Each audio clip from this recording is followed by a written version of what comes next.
started. So good morning, everybody. Thank you so much for joining us today. It's our first webinar of 2023, and I think we've got a really great topic. For those who don't know me, my name is Mark. Professionally, I'm a lifestyle financial planner. I typically work with women in finance, helping them build, maintain, and live amazing lives.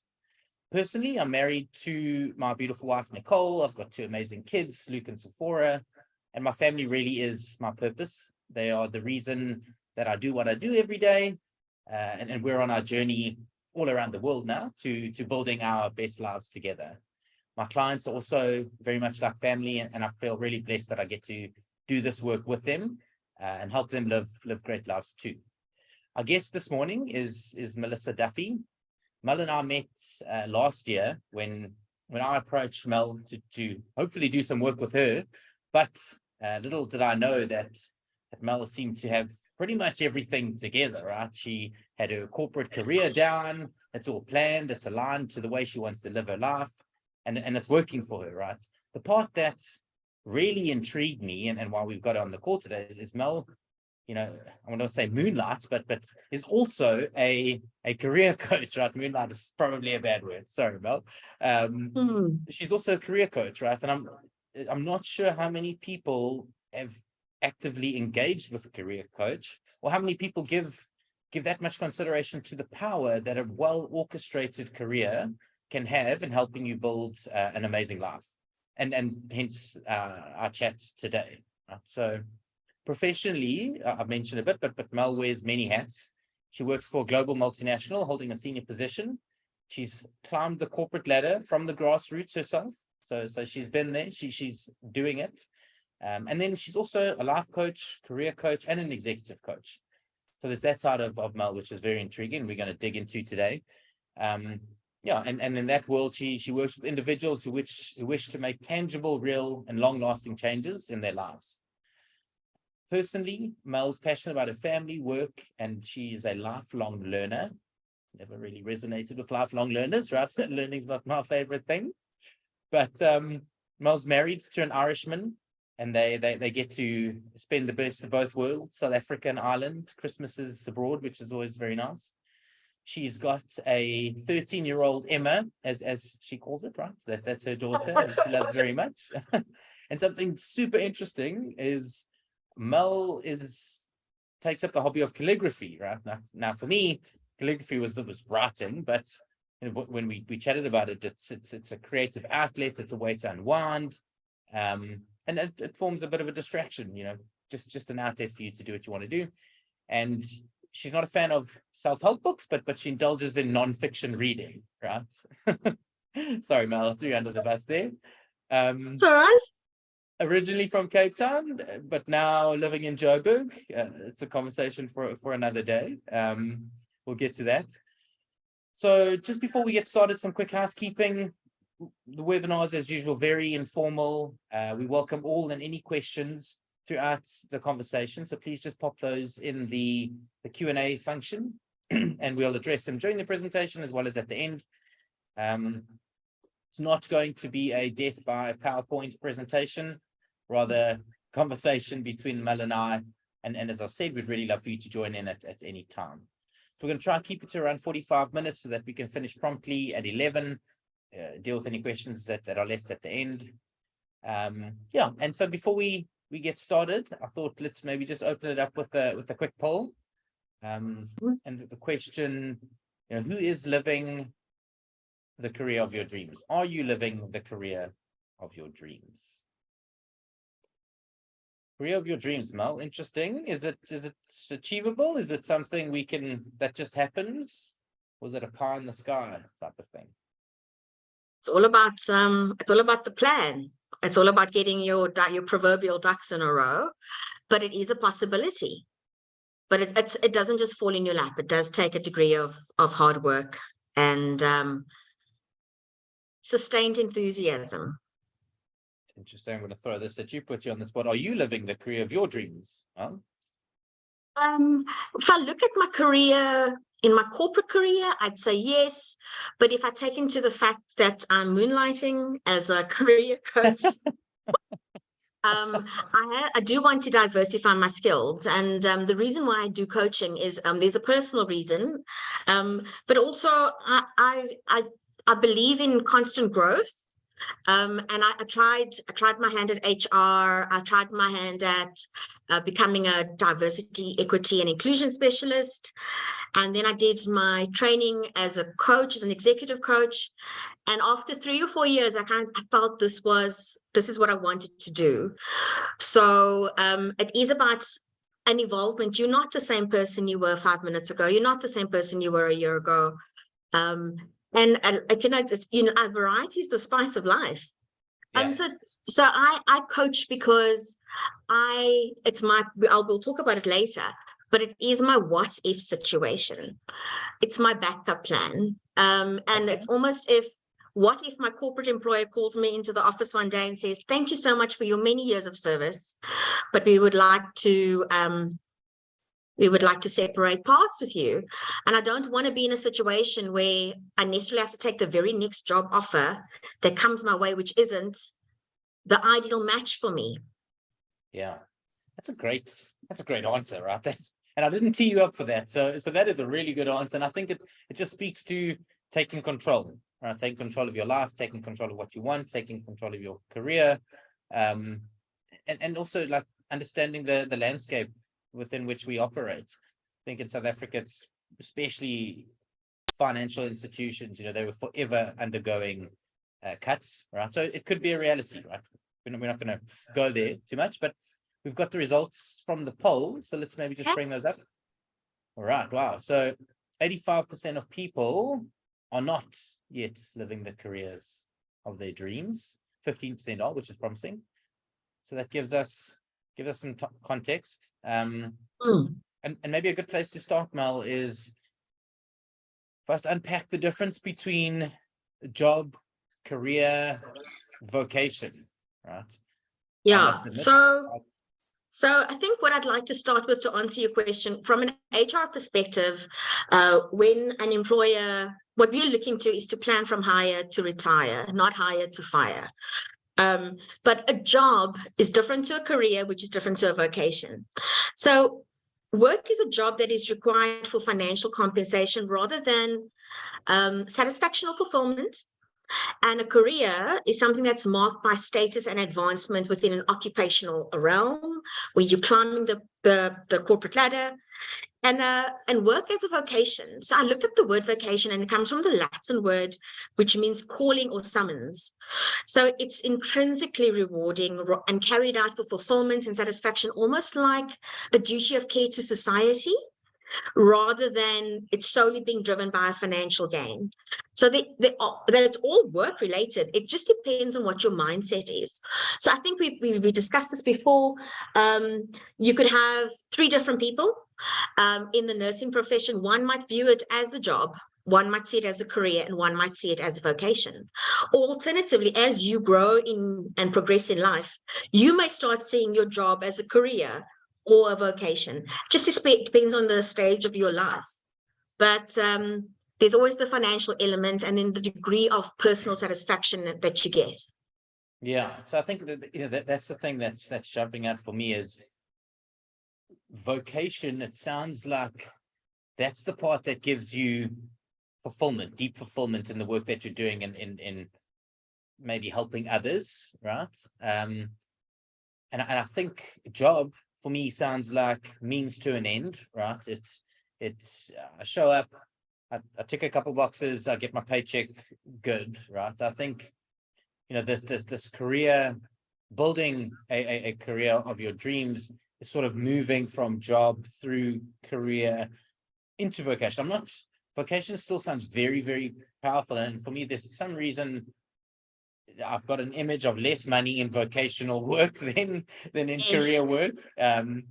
So is it a case of moving through the spectrum, right, and starting from job, and how do we work our job into a career, or step out of that and find a new job that we work into a career? And does career necessarily become your vocation? Is that a natural journey? I don't think, in my personal view, I don't think that all 3 necessarily go in that progression.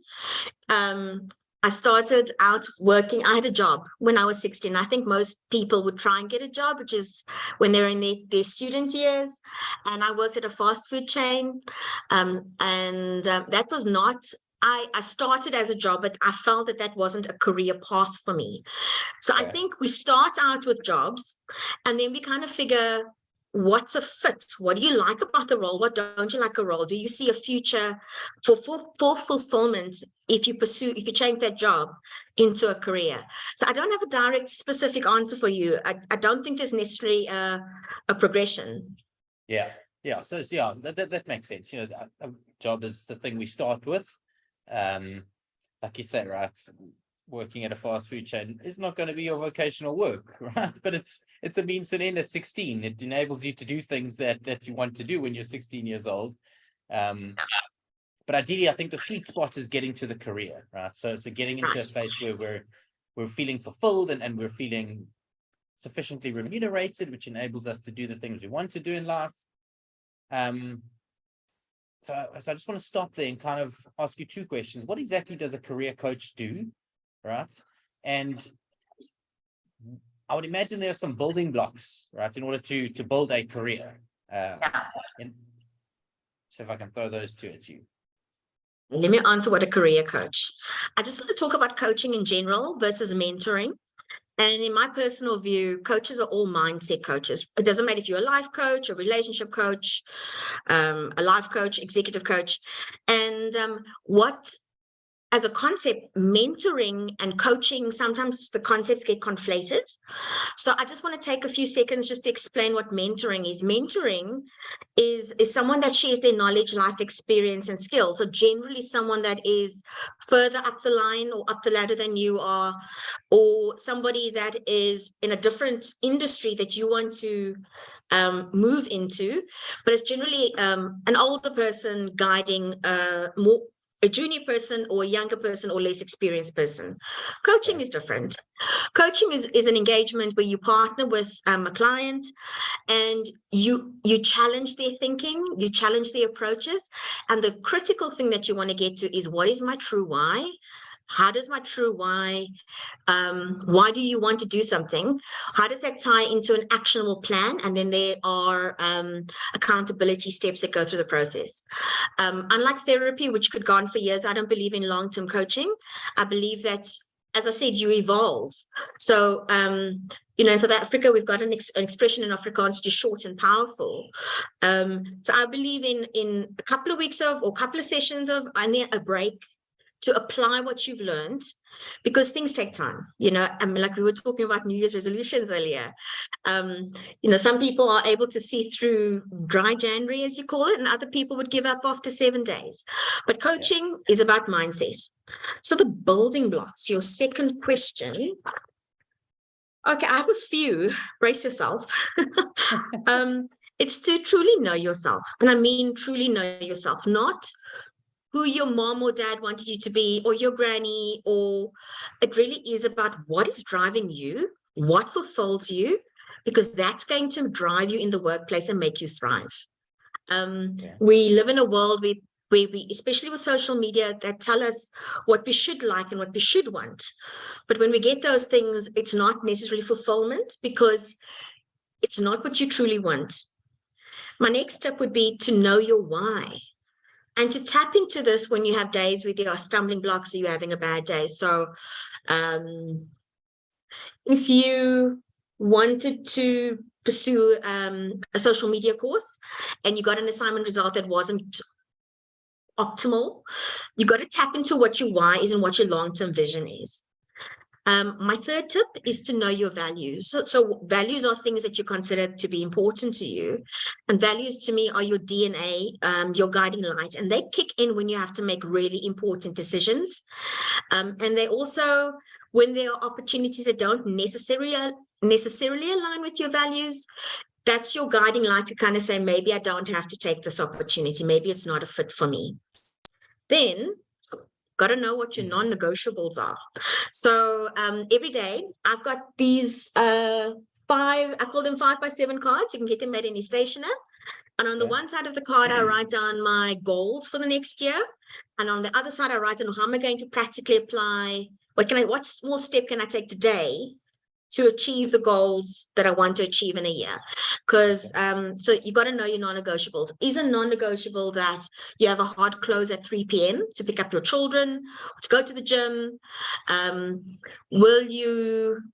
A non-negotiable is that you will commit to exercising 3 times a week. I'm not necessarily using a career example, but what are your non-negotiables? And we spoke about it before, a backup plan, and life happens. You know, a relationship may end in life coaching, but also, like I said, your employer might call you into the office one day and say, thank you for your service, but it's time to separate ways. Like a retrenchment. And I think the advice has always been, you know, to start saving as soon as you start working. And my tip would be to save 3 to 6 months worth of net pay. So you don't always have to take that first job offer that comes if it's not a match. Give yourself the opportunity to think about what you truly want. Look, we have one life, and it's really up to us to make the most of it.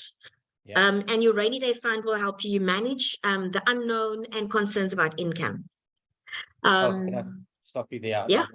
I feel you've got a long list, so I want to jump into that before you get to that. So something that's coming up for me, and it's two things. It sounds like it requires a lot of awareness, right? Which yes, which is, depending on where you are in your career and your life stage, that's a lot of work, right? To have all of this awareness, because typically, you know, how the thinking goes is, I put in all this effort, and for this I want an output, right? And as long as the financial output or the fulfillment at some stage matches my deemed input, I should be happy, right? But you're talking a little bit deeper than that, right? You're saying, like, you need to know your purpose, right? Yes. And you need to know your why, and because obviously that stuff's going to drive what you do. But again, that's work. Like, I don't know. Well, I know what my why is, but if I look back, say 5 years, I didn't know what a why is, and I can assume what my why is. I can assume it's because I wasn't at a point in time willing to do the work necessary, right, to take charge of this thing. Yeah. Yes, I completely agree, and I'm glad we're having this conversation. And I won't give away my age, but there's a 30 plus VAT charge there somewhere to get to my age. But I think if we've got people that are on the call that are under than 30 and younger than 35, I think this is an investment in yourself. You don't want to get to 20 years down a job or a career and not have the fulfillment. And a job is a means to an end in some regard. So it's like money is energy. What are you going to use that monetary energy to do? Is your goal to finance the best education for your children? Is it to take that dream vacation to the Maldives? So it's almost tying into what your life plan is, and then consider that your career is a means to an end. So and it is an enabler. And there is something that I have a very I have a view on what an employment contract is. So my view of an employment contract is it's a trade agreement. It's an exchange agreement. To your employer, you sell your productive capacity in exchange for a monetary sum. But what else are you trading in that employment agreement? I think there are some industries which expect you to work more than the contracted 45 hours a week, and that could cause burnout. But really understand, what is that exchange and what is the true cost? I have an Irish friend, and he taught English in Spain. And one of the questions he asked me one day, and it baffled me, what's the difference between costly and expensive? And expensive tends to be, what do you think costly versus expensive is? Oh, look at you throwing it back at me, Mel. No, this is a two-way conversation. Sure, right? So I think costly is, wow. So costly is there's a trade-off. So something I'm going to lose on the other end of it, right? It's almost got a more negative connotation. Expensive means I want it, but I'm going to have to pay up for it, right? I don't feel like I'm losing out on expensive. Costly's got a bigger weight to the concept of expensive. Costly, a car might be expensive, but giving up on a dream could be costly. Like it really is very important to understand the difference. But we're going back to what a contract of employment is, and it's an exchange. And you really do need to know what you're signing up for and what you are tacitly signing up for. So I mentioned those industries where you have to really graft really hard and long hours. The question is, do you ask in your interview, what's the culture like? Are you signing up for a 60-hour week where your contract only says 45 hours? And I'm not saying you need to clock in, clock out, but you really need to be conscious of what is this exchange. I think something that's coming up for me that it's just based on what you've said is in this exchange, it's like a trade-off, right? So there are trade-offs happening in the back end. I'm giving of my time, 45, 60 hours overtime, whatever it is I'm getting remunerated for. But in the costly, expensive scenario, this trade-off of time may mean that I can't fetch my kids from school. Right? Correct. That could be costly to my relationship with my kids into the future, right? Because I'm not able to do that, it's costing me something on that end, which I may or may not be aware of, actually, right? Do want to add to that, and my sister-in-law in Ireland said to me, she said to me, your corporate employer is a machine. The company I work for has been around for longer than my grandparents have been alive. And it's a machine. It's going to outlive you. And as much as you are considered to be a valuable employee to your corporate, your position will be filled within 5 days, 2 weeks. But to your family, you are irreplaceable. Yeah. That drives home the costly, expensive. So it does tie into what your values are. So what I normally do with clients is to do a values assessment, because sometimes you don't even know what your values are. Yes. So Mel, I think again, to values and being confident enough in yourself to say, like you mentioned some non-negotiables, right? So 3 p.m. I'm done because I've got to do A, B, C, D, which ties into my values, right? But this sort of leads to my next point is, how do we sort of take charge of our careers? How do we have these conversations? And what does that process sort of look like? Is it something we do at the onset? Is it something we do regularly? Is it something we don't do? And what is your advice to your clients? So, firstly, I don't give advice. Coaching is it's not a mentoring arrangement. But it is a coaching arrangement. I think you firstly need to do some self-awareness. You got to know what you want. I would also, one of the other things I wanted to give as a tip was read the job spec for the job that you want. That's the next layer up in your corporate ladder, or look at the job spec for your dream job. And then assess, well, I'm here. What do I need to move one step to the left? So it is a constant check-in, and I'll give you some more tips and tools later on before we summarize as to what you need to do. But to answer your question, it's firstly knowing yourself and then having a very confident, calm conversation with your performance manager or performance partner, depending on what your environment is. I am assuming I'm working on the basis that people on the call are working for a medium-sized to larger corporation, and they generally tend to have a performance development process. My tip is to work the system. So Mark, if you were my performance manager and we had a conversation and I shared a tip that I would like to be considered for promotion in the next 12 to 18 months, that's just a conversation. There's no document to say we've had this conversation. So my tip would be, send your performance manager an email saying, "Hi, Mark, thank you so much for your time. Just to summarize, this is what we discussed. I look forward to your receiving guidance or touching base with you in the next 6 weeks." You do that. But that is a recordal of what that you've communicated, because you want to work the system. Yeah, so it's even that's like a proactive step, right? So I'm thinking engagements that I've had in the past, and that, just typically how this scenario plays out.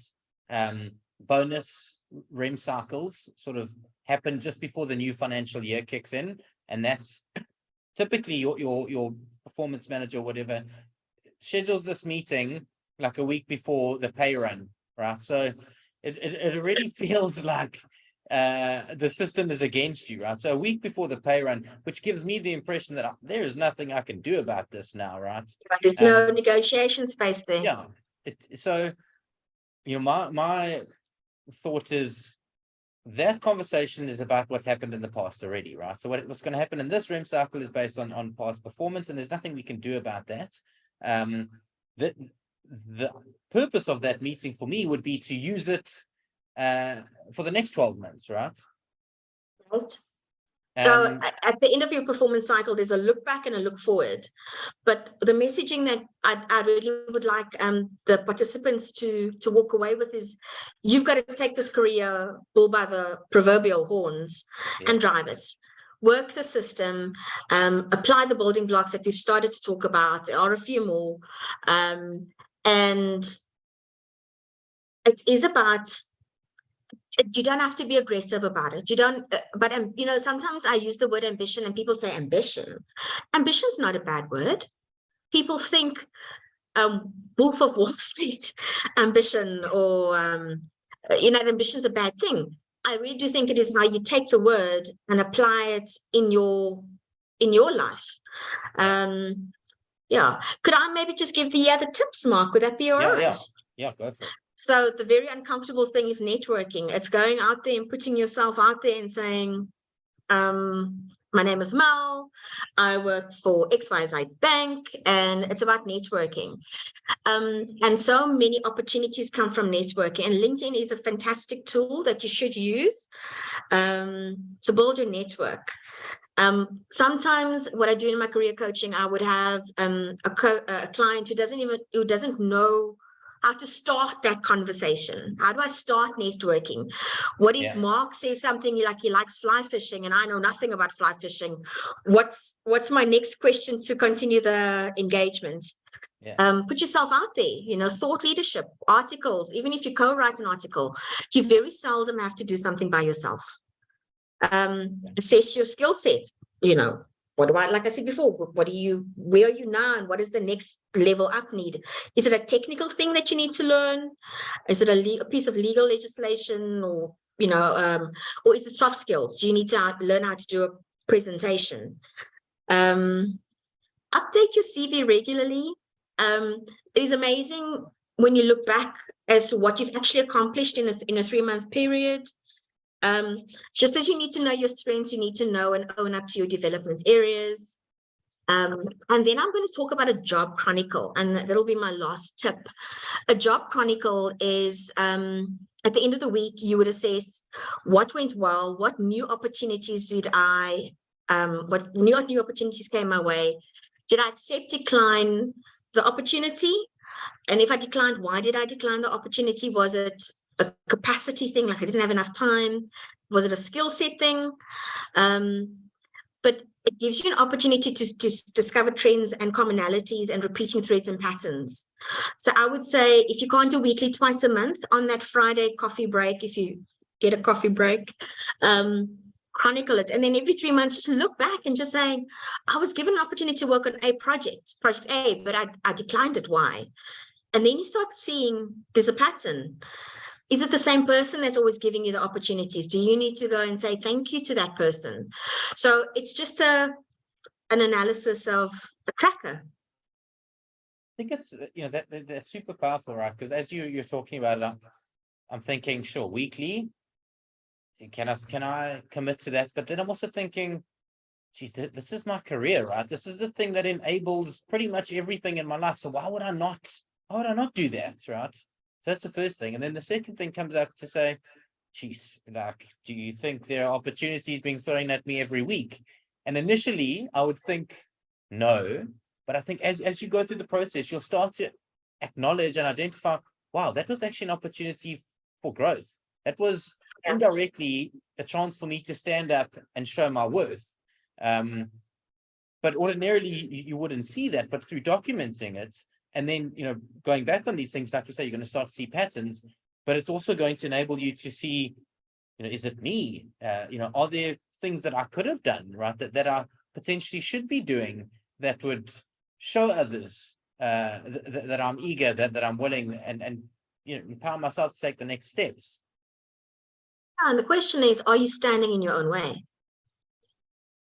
It leads me to something else that you've mentioned to me before, Mel, and that's showcasing, right? So showcasing, I don't know why, I just thought of the word showboating, and I know you'll tell us the difference between the two, but what is showcasing, and how do we do it?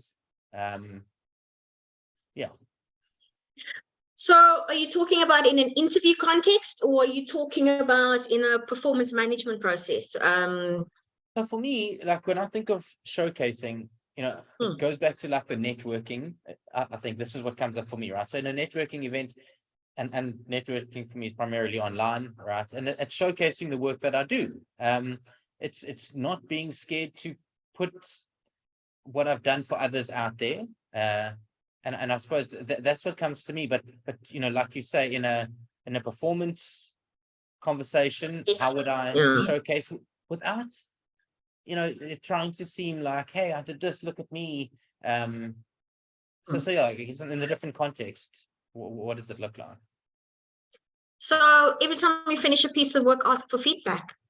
The feedback, depending on your feedback system, if there is no performance management system, you draft an email saying, what did I do well? What could I have done differently? Was there, if it was something going to a client, was there feedback from the client that I could consider? And three things. So you ask very bespoke questions to solicit very specific feedback. And if you've worked on, I don't know, drafting a contract, for example, and you've done 3 of those projects, you can see from the feedback your general progression. If the feedback is inconsistent, was it that the contract was a different type of contract? So if you were drafting a contract for renting a home, that was the consistent factor. So what in your performance was the difference? So I would suggest that you ask for feedback, and then also by all means give feedback. You need to show that you're developing others, and that's quite a critical skill as well. Well, something that I'm thinking of is I'm taking charge now, right? This is my career. I'm going to take the bull by the horns, because I know, like you said, I've seen what the job spec above me looks like. I know I need to get there, and I need to take action. It seems like I could be viewed as quite a needy or demanding person on whoever I'm asking of, right? How do we deal with that? Because if I'm constantly saying, hey, I'm done with this, please could you give me feedback, if that communication is not voluntarily given, which it's not my opinion that it always is. So how do we deal with that, right? It's like people thinking of us in a needy way. Do we even care? Then my question is that the right environment for you? So which goes back to your why. What are you looking for in an employment opportunity? A lot of companies, especially the medium to bigger size, will offer learning and development opportunities. So, and generally the sustainability of an organization is through learning and development. So I would say that you need to, coming across as needy, I then think you'd need to really critically think, is this the environment for you to meet your ambition? I don't think, I think it is how you manage the situation, because needy is such an interesting word, Mark. The opposite of another word for needy is demanding or insistent. And so I do think it is about knowing the culture and the environment that you're working in. Sometimes you work for or work with more than one person, so it is knowing your boss, knowing your delegator. But I would go back to, if you don't ask, you don't get, Mark. So a question's been asked here, to say, okay, so I'm asking questions, right? I'm constantly asking, and the feedback that I get is not very helpful. It's just, you're doing well. That documented. So obviously we don't know who the question's from, but you're doing well. That is feedback. Do you feel, my suggestion, we go back and ask for clarity on the feedback? Because doing well, kind of what you kind of need to think is, how does this translate to the improvement of my net pay or my lifestyle or my goals? I think what's coming for me, I'm going to throw the word needy out. I like demanding and assertive, right? So it's okay. So I'm doing well. Thank you for that. In which areas specifically have I done well, and how would this translate into my career, going forward, sort of thing? Is that what you? That's what I'm saying. Yeah. Okay. Perfect. So I want to just chat about, how do we have these conversations, Mel? So, we're in a chat now. We've got our performance conversation coming up. How do we actually go about doing it in a way that's respectful, but a way that puts our message out there and everybody knows what we want? Well, as with coaching, it starts with goal setting. So at the onset of the performance cycle, you would have done goals, and then you evaluate yourself against, mid-year or quarterly, or even every 6 weeks.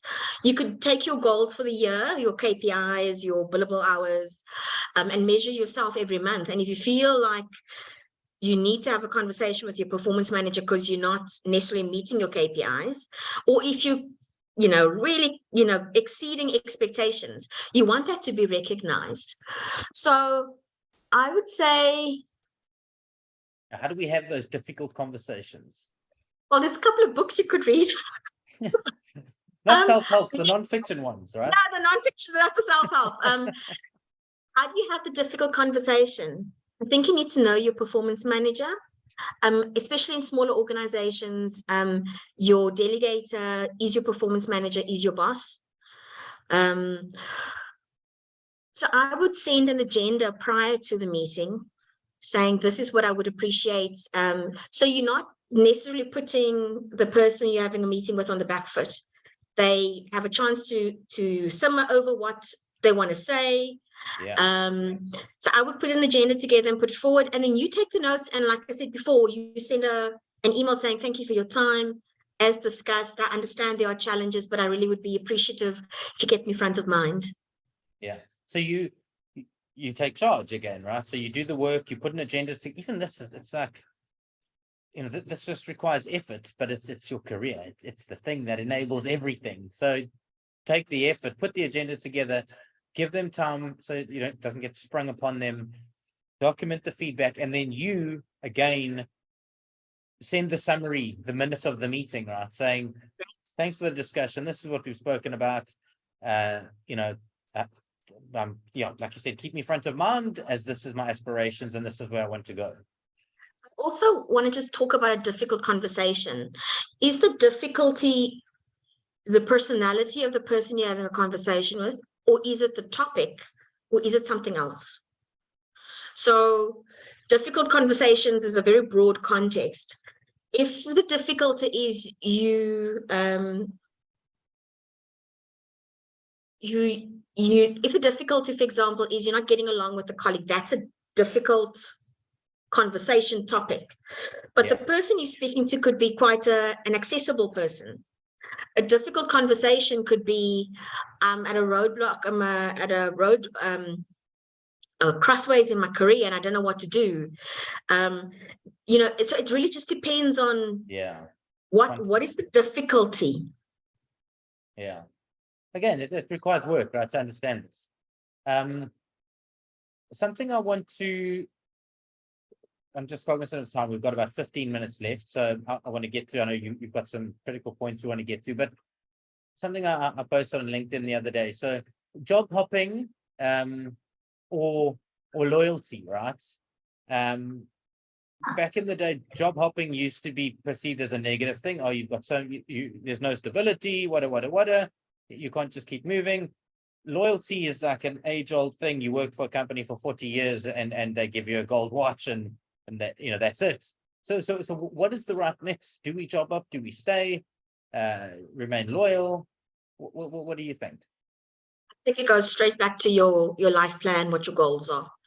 I think it's also industry specific.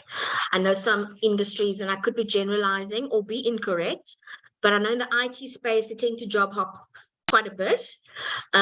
So the question is that you need to be ready for in your interview is, why are you job hopping? Are you job hopping to chase money? Are you chasing skills? Are you chasing travel opportunities? I think you and I had a conversation prior to the webinar that some people set out from the onset that they will only work for X number of years before considering other opportunities. I think job hopping is industry dependent, and your reason for job hopping is important. Perhaps you're job hopping because you're relocating from a city to a different city. You just actually need to be able to answer the question in an interview is, how did you demonstrate, or how do you demonstrate loyalty? I think it is also, like I said, it is industry specific. Some industries expect loyalty. In my particular industry, you know, we hire a lot of graduates, we train them, and as soon as they get to a certain level, I know another corporate will come and plunder all that effort and time. So I think that's the question you need to be able to answer as an employee. If you invest in me, in exchange, you will get XYZ.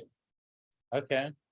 So there isn't a clear-cut answer. The question you need to be able to answer is, how have you demonstrated loyalty in the past? Yeah. So I guess it's being accountable, right? So if you're going to move between companies, understand your reasoning why, how it fits in with your overall plan, your life plan, so that it makes sense to that, and then be able to have that conversation. If somebody says, wow, you've been at 4 companies in the last 2 years, right? Why is that? You know, so as long as you can be able to answer that question, it should be okay, right? The job hopping, if as an employer, when I look at and I do recruitment, it's more of a red flag. That a question will come up in your interview saying, why have you changed jobs so often? So it is it because you, after your probationary period, you hadn't delivered the goods? Was there disciplinary action? Or was it a culture fit? So, like I said, you just really need to be ready to answer the question, how have I demonstrated loyalty? But that's some really good insight there, because those are things that I didn't even think about, right? So your potential employer could be thinking those things, right? Like, did you not deliver after probation? Was there like a deeper issue that went down here? You know, so your intentions could be completely different, but this is how it could be perceived. Yeah, so absolutely. So there are some things that I wanted to, I know we're running out of time, and this has been I've really enjoyed the last 45 minutes. So there are some tips that we spoke about. There's a book called Ikigai, Ikigai, and it is a Japanese concept about Ikigai stands for your reason for being. So this goes back to your life purpose, and how does a career support your life purpose? So it is the convergence of 4 areas: what you love, what you are good at, what the world needs, and what you can be paid for. And the convergence of that will help you actually find what a suitable career or exchange of a productive capacity arrangement will look like. Thank you, Shamila. Really great book, tips in the book. And there is another book I would like to recommend, which really made an impact on my life. It's called The 4 Agreements by Don Miguel Ruiz. And it's don't make assumptions. Someone's having a bad day. Don't assume it's because you said good morning, or don't make assumptions. Always do your best. Mark, your best you did yesterday is not your best you're going to do today. You may, your energy level could be different. You could be sick, but always do your best. You want to, at the end of the day, kind of say, I really did my best in all matters. The 3rd agreement is to be impeccable with your word. If you're going to say you're going to do something, do it. But don't run out. That's really careful communication there. Don't overpromise and underdeliver. And then don't take anything personally. Like I said, I use the example, someone's having a bad day. It's not a reflection of you. It's a reflection of them. So those are the 4 agreements and the book Ikigai. And there are a couple of podcasts I could recommend if you want, but I think we are in the age of information, and everything is just so available. Yeah. Thank you for those tips. Those were great, Mel. I want to just ask you two things which are quite important. Burnout, right? Because it's very prevalent. Yeah, it is very prevalent, right? And I think it creeps up on you. It's almost like you're pushing, but then boom, and you're there. So what is it? How do we deal with it? How do we avoid it? I guess Okay. There are definitely coping strategies, but burnout, I'm going to give you the World Health Organization definition. It's a syndrome conceptualized as a result of chronic workplace stress that has not been successfully managed. We'll talk now how you can manage your stress, but symptoms, and I'm not a medical doctor, please, let me just put that caveat out there, please consult a professional in the medical field, but it's an energy depletion. You don't feel engaged in your job. It's a mental distancing. Everyone's been in a car or a vehicle. So we've got the petrol gauge, right? Don't wait till the petrol light comes on before you top up. And for those who've traveled on airplane, when the air stewardess or the air steward does the safety, demonstration, in case we crash into the ocean, they always say to put your own oxygen mask on first. So if you're traveling with a parent or children, your inclination would be to help them first, but you got to help yourself first. So my thoughts on burnout is you're not doing enough to fill your own cup. You're not doing enough self-care. You're not doing enough to help you manage. So like for me personally, I struggle with it as well. The first thing, there's 2 deadlines back to back, I won't go to the gym. When the actual thing to do is to exercise or go for a walk, the first thing we throw out the window is your self-preservation. And then it becomes a habit. But you need to kind of know you're reaching the amber zone, you're reaching the red zone. You need to catch yourself. And that goes back to what you mentioned before, Mark, which is knowing oneself. Thanks, Mel. I think it shows up a lot. And some of these things sound simple in hindsight, but just putting the measures in place and catching yourself, right? I've got a lot of work to do. I'm not going to go to gym. No, actually, I'll go to gym and then maybe I'll do the work, whatever. But don't neglect yourself, right? Which is when that job chronicle that I spoke about. Yes. You can actually see, my work's getting really intense. It's a chronicle of how to prevent burnout as well. And then another thing you mentioned is quiet quitting. What is that? Quiet quitting. It's a new term for an old concept. So it's where you pretty much do your job, you clock in, clock out, and you're not really engaged. You're almost like in a comfort zone.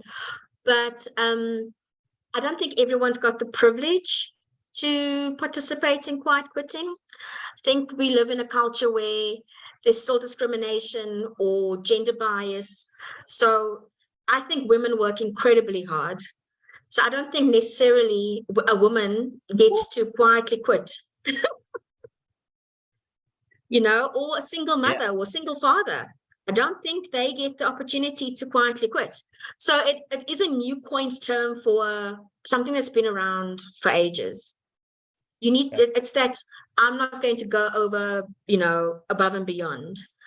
But I think that might tie into the conversation we had about burnout or even depression. I would seek appropriate professional help. All right, Mel. Anything else you want to share there? Maybe just in closing. I just want to say thank you to you and your team and to all the participants today for the opportunity and for sacrificing and spending the last 55 minutes with us. I have really enjoyed it. And I just go through my notes here. I just think it is a possibility to have the career of your dreams, but it is about knowing yourself. And it's going to take work to get the work right. I was going to ask you one thing you would suggest, to start putting in place to have the career of your dreams. And I think you've answered it there. It's it starts with yourself, right? Know yourself and what you want. Yeah, absolutely. The other thing is there's so much free stuff now. Like there's something called MOOC, which is a massive online open online course. There's LinkedIn training. I would just say you need to, when I was little, my mom used to say I had ants in my pants, I could never sit still. So you kind of need to have that same kind of energy with your career. Keep on stretching, keep on expanding. Don't sit back and wait for it to come to you. At my daughter's school, there is an expression or a saying on the wall that says, don't wait for your ship to come in, go out and swim to it. Great. Yeah, I think in closing, thank you, Mel. Thanks so much for sharing. The feedback's looking great, right? So clearly a topic everyone's interested in. Thanks not only for your knowledge as a career coach, but sharing your first-hand experiences in the actual corporate world, right? That's helped you build the life that you want, right? And everyone, lastly, from my side, I'm all about living an amazing life. That's my thing, right? So I believe we've got the power to orchestrate the life that we want to live. It does just take some effort, right? It is going to be work. But we have so many different tools at our disposal, of which your career is one of the most powerful. And the key is knowing where you are now, knowing where you want to go, and then identifying the tools that you've got to use them. Right? And that's the work that I do. So if that sounds appealing to you, I'm your guy. If what you've heard from Mel today is appealing to you and you'd like to get in touch in terms of taking charge of your career and how do we move forward in that regard, Marcus is going to share Melissa's social links with you. Also in the recording, we'll put everything in there, so you'll have access to it there. Once again, thank you so much for your time today, Melissa, and for participants. We really appreciate you being here. And all the best for the year, right? It's end of Jan. Go forth and conquer. Fantastic. Thank you and goodbye, everyone. Thank you.